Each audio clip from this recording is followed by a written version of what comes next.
আসসালামু আলাইকুম, কেমন আছেন সবাই? আশা করি সবাই ভালো আছেন। আমি আজকে ভালো নেই, ভালো থাকতে পারলাম না আসলে। গাড়ি যাদের আছে তারা বুঝবেন, যদি গাড়িতে সমস্যা দেয় তাহলে আসলে ভালো থাকে না গাড়ির যারা চালায় বা গাড়ির মালিক যারা। আপনারা দেখতে পাচ্ছেন একটা নতুন ডানলপ চাকা এই ছেলেটা রেডি করতেছে আর কি, আনবক্সিং করতেছে, ও রেডি করতেছে। আমার গাড়ির চাকাটা আজকে হঠাৎ করে নষ্ট হয়ে গেল।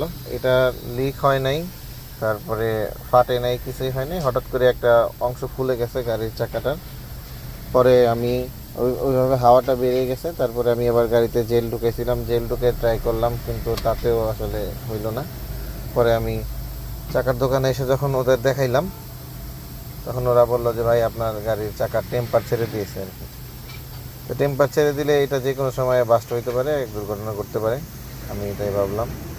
আপনাদের একটা জিনিস দেখাই, আমি আজকে যে চাকাটা কিনছি, আপনারা সবসময় চাকা কেনার ক্ষেত্রে একটা জিনিস খুব ভালোভাবে খেয়াল করবেন। অনেকে হয়তো জানেন না কোথায় চাকার উৎপাদন মেয়াদ থাকে, কারণ উৎপাদনে যেহেতু এগুলো কেমিক্যাল দিয়ে তৈরি হয়, এগুলোর একটা মেয়াদ থাকে। হ্যাঁ, খুব বেশি পুরাতন হয়ে টেকে না। এই দেখেন, আমি আপনার যে অংশটা দেখাচ্ছি, এই যে লাস্টে যে 24 এই যে দেখাচ্ছেন, এই যে লাস্টে 24, তার মানে এটা 24 সালের চাকা।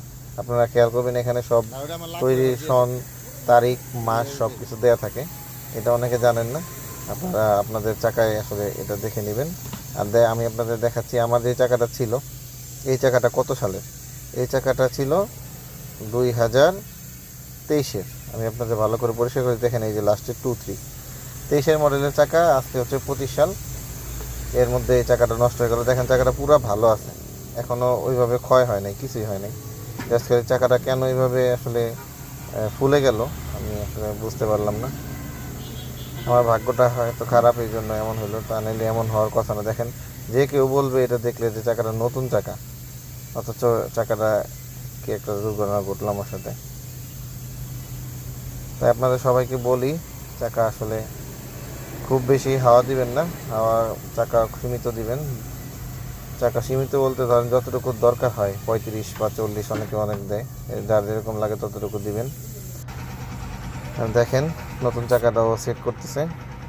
নতুন চাকাটা আসলে সেট করতে একটু কষ্ট হয়, কারণ এটা অনেক শক্ত থাকে।